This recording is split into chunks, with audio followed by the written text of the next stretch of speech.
Dr. Kim Yuna rubbed her tired eyes and looked at the glowing screen in front of her. It was past midnight at the Terran Research Institute, and most people had gone home hours ago. But Yuna could not sleep. Not when these strange symbols kept calling to her like a puzzle that refused to be solved. The artifacts sat on her desk under bright white lights. They looked like pieces of black metal covered with tiny marks and lines. Other scientists had tried to understand them for months, but nobody could figure out what they meant. The pieces came from an old spaceship that had been floating dead in space near the Vega star system. When the salvage crews brought it back to Earth, everyone got excited. Finally, proof that other intelligent beings had lived among the stars long ago. Yuna picked up one of the smaller pieces and turned it slowly in her hands. The metal felt cold and smooth, but the symbols carved into its surface seemed to pulse with their own inner light. She had been studying alien languages for 15 years, ever since she was a young student who dreamed of talking to beings from other worlds. Now, at 38, she was one of the best xenolinguists in human space. If anyone could crack this code, it should be her. The lab door opened with a soft hiss, and her colleague Park Do-yoon walked in carrying 2 steaming cups. He was a kind man with gentle eyes who often worked late like she did. "Still fighting with those old rocks?" he asked, setting one cup next to her computer. "They are not just rocks," Yuna said, taking a grateful sip of the synthetic coffee. It tasted terrible, but the caffeine helped her stay awake. "These symbols have meaning. They are trying to tell us something very important. I can feel it." Do-yoon sat down in the chair next to her and looked at the displays showing hundreds of symbol combinations. "You have been working on this for 3 weeks straight. Maybe you should get some rest and look at it with fresh eyes tomorrow." "I cannot stop now," Yuna replied, her fingers moving quickly across the quantum linguistic analysis computer. This machine was her greatest tool, able to find patterns in alien writing that human eyes might miss. "Every time I think I am close to understanding, the symbols change their meaning. It is like they are alive somehow." She had tried every method she knew. First, she looked for simple picture symbols like the ones early humans used in caves. Then she searched for mathematical patterns, thinking maybe these aliens used numbers to communicate. She even tried musical patterns, wondering if the symbols represented sounds or songs. Nothing worked. But tonight felt different. Tonight, the symbols seemed to be arranging themselves in new ways on her screen. Yuna leaned forward, her heart beating faster. There, in the corner of one artifact, she saw something she had missed before. A small mark that appeared over and over again, always in the same position relative to other symbols. "Do-yoon, look at this," she said, pointing at the screen. "This little curved line here. It shows up in 47 different places, but always with the same symbols around it." Her colleague squinted at the display. "It looks like a comma or a period to me. Maybe punctuation." "No, it is more than that," Yuna said, her excitement growing. "Watch this." She typed commands into the computer, telling it to highlight every instance of the curved symbol. The screen lit up with dozens of glowing marks scattered across the text. "It is not punctuation. It is a marker. It tells us when something happened in time." For the next 2 hours, Yuna worked with renewed energy. She found more temporal markers, symbols that seemed to indicate past, present, and future. Slowly, a structure began to emerge from the chaos. The alien language had rules, just like human languages did. It had verbs and nouns and ways to show relationships between ideas. At 3:47 a.m., the computer made a soft chiming sound. Yuna looked up from her notes to see words appearing on the screen in perfect English. Her translation software had finally cracked enough of the code to produce readable text. The first sentence made her blood run cold. "They come when you reach the stars." Yuna stared at the words, hardly believing what she was seeing. More text appeared as the computer continued its work. "Do not listen to their promises. Do not accept their gifts. Run while you still can." "Yuna, what does it say?" Do-yoon asked, noticing her shocked expression. With shaking hands, she printed out the translation as more lines appeared. The message was repeated over and over in different ways, as if the writers wanted to make absolutely sure someone would understand. "Warning to those who come after.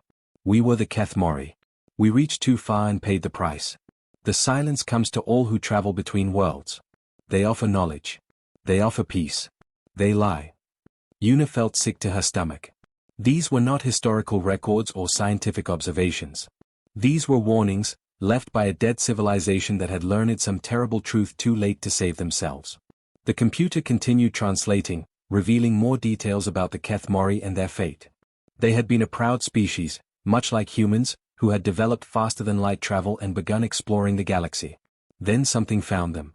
Something that called itself the Silence.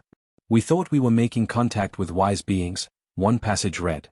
"They seemed so helpful, so eager to share their advanced knowledge. We did not understand the price until it was too late. Now we are no longer ourselves. We serve the Silence willingly, and we hate ourselves for wanting it." The final message was simple and desperate: run. Hide. Never let them know you have found the stars. Una sat back in her chair, her mind racing.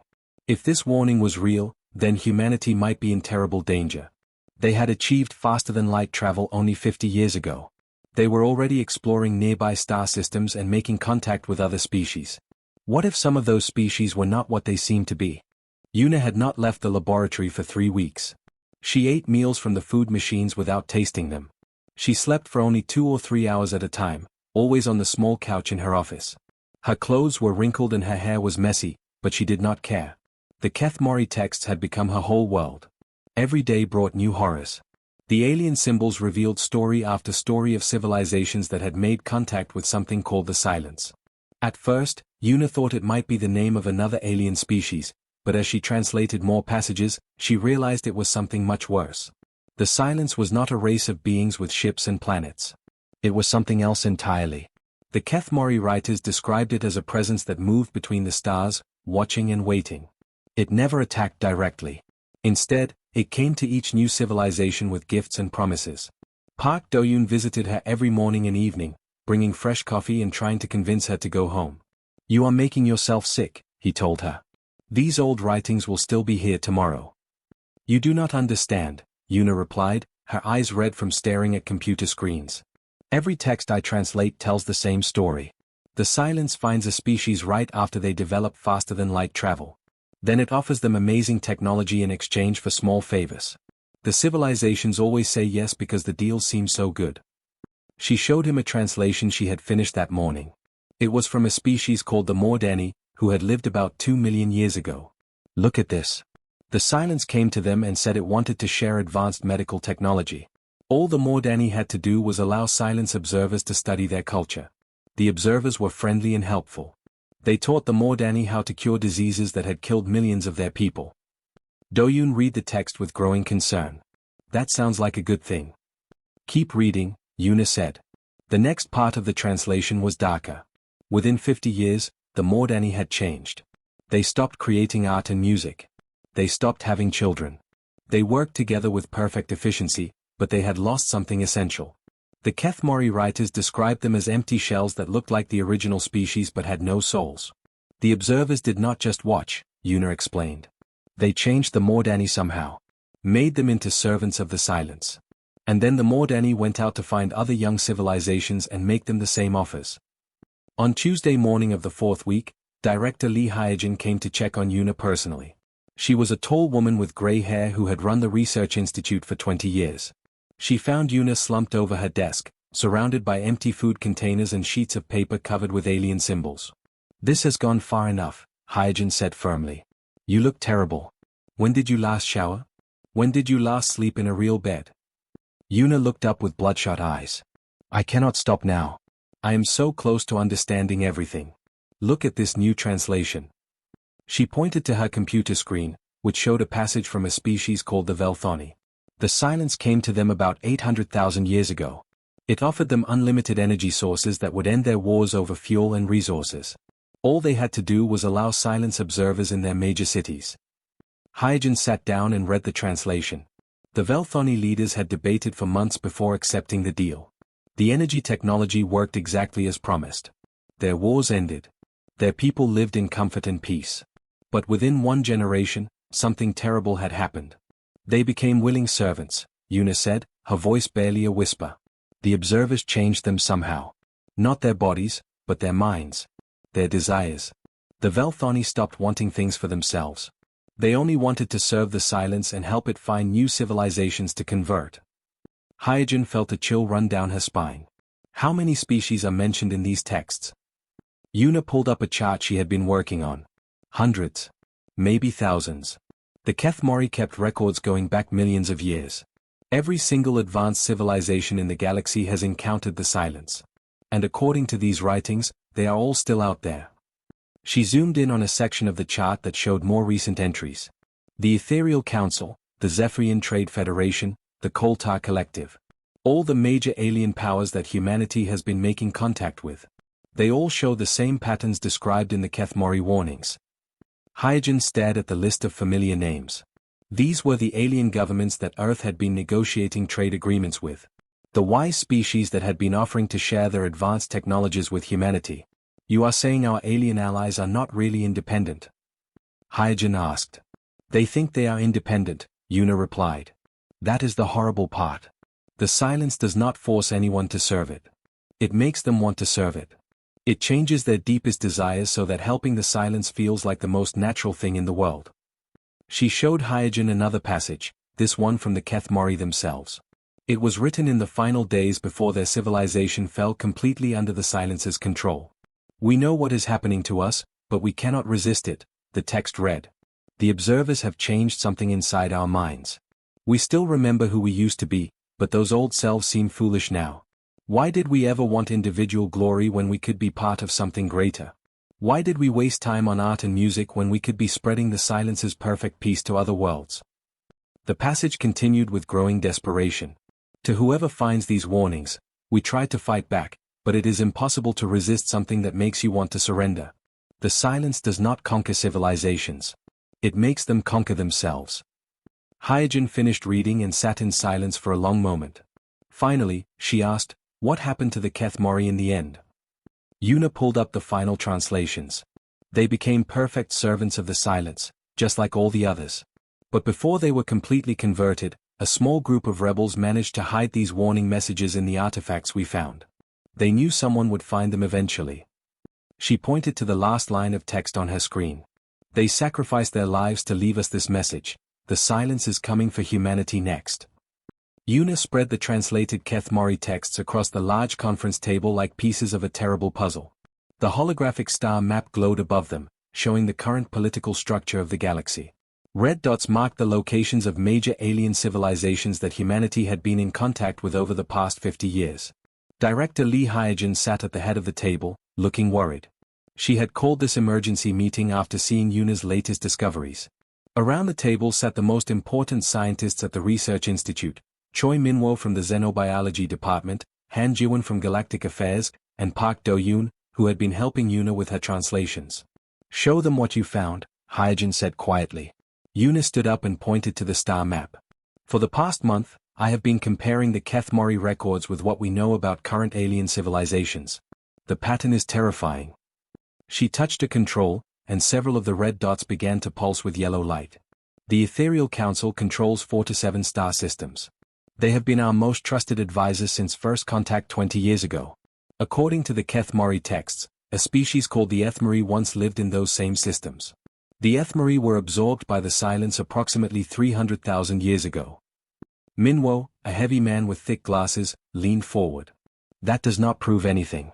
Maybe the Ethereal Council are descendants of the Ethmori. That is what I thought at first, Yuna replied. She touched another control, and more dots began pulsing. But look at the Zephyrian Trade Federation. Their territory matches exactly with the former domain of the Zephkori, who were absorbed 400,000 years ago. And the Koltar Collective occupies space that once belonged to the original Koltar Empire, absorbed 600,000 years ago. Han Jiwon, a thin woman who specialized in alien politics, studied the display with growing alarm. You are saying that all of our major alien allies are actually ancient civilizations that were taken over by this silence entity. Not taken over, Yuna corrected. The Kethmori texts make it clear that the silence does not conquer by force. It converts. It changes species from the inside until they want to serve it. The beings we call Ethereals, Zephyrians, and Koltar probably believe they are acting independently. But they all show the same behavioral patterns that the Kethmori described in absorbed civilizations. She pulled up a list on her tablet and read from it. Perfect coordination in decision-making, even across vast distances. No internal conflicts or disagreements within their governments. Complete unity of purpose. And most importantly, an obsessive interest in guiding younger species towards specific technological developments. Park Do-yoon had been quiet during the presentation, but now he spoke up. What kind of technological developments? Yuna highlighted several passages from the Keth-Mori texts. Faster-than-light travel is always the first milestone. Once a species develops FTL capability, they get the silence's attention. Then come the offers of help with advanced energy systems, medical technology, and communication networks. Each gift makes the target civilization more dependent on silence technology and more willing to accept the next offer. Minwo shook his head stubbornly. This sounds like conspiracy thinking. The Ethereal Council has been nothing but helpful to humanity. They shared their medical scanners with us, which saved millions of lives during the plague on New Tokyo. Exactly, Yuna said. That is how it starts. The Keth-Mori texts describe the same pattern over and over. First contact is always positive. The silent servants offer genuine help with real problems. They seem wise and benevolent. But gradually, they guide the target species toward specific goals. She brought up a chart showing human technological development over the past 50 years. Look at this timeline. Before first contact, human science was advancing randomly in many different directions.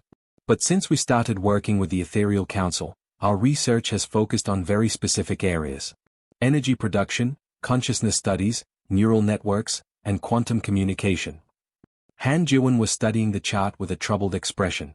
Those are all technologies mentioned in the Keth-Mori warnings. The areas where the silence wants species to advance. There is more, Yuna continued.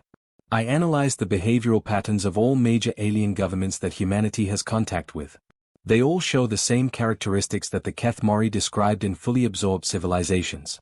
No crime, no internal disagreements, no artistic innovation, no cultural diversity.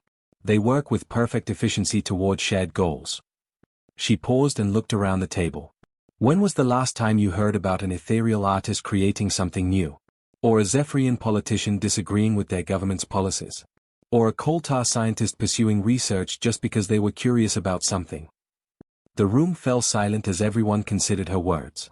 These alien civilizations had always seemed almost too perfect, too unified, too helpful. Minwo finally spoke, his voice uncertain. Even if you are right, what does this mean for humanity? Before Yuna could answer, Director Hyojin's communication device beeped with an urgent message. She read it quickly, and her face went pale. It means we may already be too late, she said quietly. I just received a priority message from Earth's capital. Ambassador Veltar of the Zephyrian Embassy has requested an immediate meeting with the Terran Science Council. He wants to discuss what he calls opportunities for unprecedented collaboration. Yuna felt her heart sink. According to the Keth-Mori texts, this was exactly how the silence made its final approach to a target civilization. After years of gradual influence through helpful intermediaries, it would make direct contact with generous offers of advanced knowledge. Han Jiwen was already pulling up diplomatic records on her tablet. This is not the first time recently. The Ethereal Council has been unusually insistent about humanity joining their technological advancement initiative. They claim it will solve our energy crisis and end disease across all human colonies. The same offers made to every species before absorption, Yuna whispered. We need to warn Earth immediately. But even as she said it, she wondered if it was already too late. The silence had been influencing human development for 50 years through its converted servants. How many human leaders already believed that joining with the alien councils was humanity's best hope for the future? The ancient Keth-Mori had tried to resist and failed. Now it was humanity's turn to face the silence, and time was running out. The warning alarms in Yuna's computer had just finished sending her encrypted files to 17 different human colonies when she heard footsteps in the hallway outside her laboratory. She quickly closed the transmission window and tried to look calm, but her hands were shaking. Ambassador Veltar entered the room first, followed by 4 other beings who looked like different alien species. There was a tall ethereal with glowing blue skin, 2 Koltar with their distinctive ridged foreheads, and another Zephyrian like Veltar. They moved with perfect coordination, their steps matching exactly as they walked into the lab. Yuna had seen this behavior described in the Keth-Mori texts. When silent servants worked together, they moved like parts of the same machine. They did not need to talk to each other because they all shared the same thoughts and goals. Dr. Kim, Veltar said with a smooth voice that sounded friendly and reasonable. Your work on ancient languages has impressed us greatly. We understand you have been studying some very old texts. Director Hyojin stepped forward, trying to protect Yuna. Ambassador, this is highly unusual. You did not schedule this visit through proper diplomatic channels. Veltar smiled, but his eyes never left Yuna's face. Forgive the informal approach, Director Lee. But Dr. Kim's research touches on matters of great importance to all civilized species in the galaxy. Park Do-yoon moved closer to Yuna, his face showing worry and confusion. He could sense that something was wrong, but he did not understand what was happening. What kind of matters? Hyojin asked. The tall ethereal spoke for the first time, his voice sounding like music. The text she has been translating contained dangerous misunderstandings about an entity that your people call the Silence. We prefer the name the Unity, which better describes its true nature. Yuna felt ice in her veins. They knew exactly what she had been working on. The Silence had been watching her research all along. Veltar took a step closer to her workstation. The Kethmori who wrote those warnings were frightened and confused. They did not understand the gift they were being offered. For millions of years, the Unity has been helping species move beyond the chaos and suffering of individual existence. You mean controlling them, Yuna said, trying to keep her voice steady. Not controlling, one of the Koltar replied. Unifying. Imagine a galaxy where there is no war, no hunger, no loneliness. Where every being works together toward common goals instead of fighting over resources and territory. Yuna had read descriptions of this conversation in the Kethmori texts. The Silence always presented its offer as a wonderful gift that would solve all problems. It never mentioned what would be lost in exchange. And what happens to individual choice, she asked. To creativity? To the freedom to make our own mistakes. Veltar's smile became wider. Those are primitive concepts, Dr. Kim. Why would anyone want the freedom to suffer when they could have the peace of perfect unity? Behind the aliens, Yuna could see more figures moving in the hallway. Security guards from the Institute, but they were walking in that same synchronized way. The Silence had already converted some of the Institute staff. Hyojin noticed the same thing. How many of our people have you influenced? She demanded. Influenced is the wrong word, the ethereal replied. We have simply helped them see the truth. They volunteered to join the Unity after understanding its benefits. Yuna realized with horror that this had all been planned. The Silence had been preparing for this moment since the day she started translating the Kethmori texts. It had converted key people in the Institute security force and administrative staff. Now she was trapped. But she was not helpless. While the aliens talked, her fingers moved carefully across her keyboard, activating programs she had prepared for exactly this situation. The quantum encryption system she had developed using Kethmori mathematics was something the Silence had never seen before. Her complete research files were already spreading through human space using communication channels that the converted species could not detect or block. Your research shows you the pattern, Dr. Kim, Veltar continued. Every advanced civilization in the galaxy has joined the Unity. Humanity is the last major species to remain separate. Why choose isolation when you could be part of something magnificent?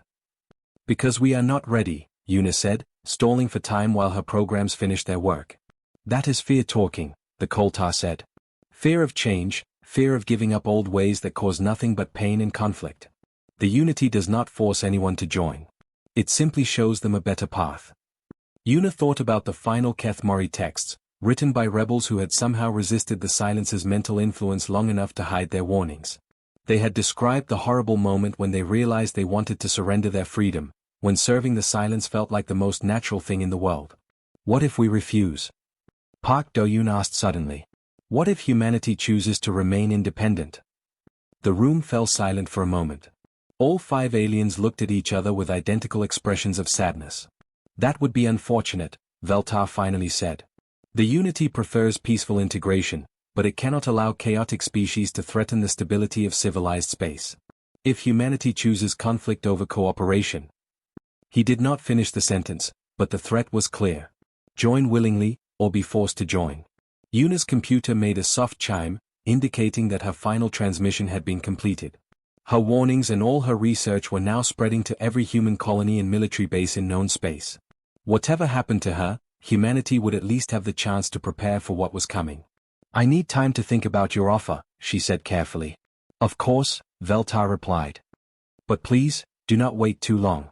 The window for peaceful integration will not remain open forever. Yuna's warning messages traveled faster than the Silence could react. Within hours of her transmissions, emergency alerts were flashing on command screens across 17 different human colonies.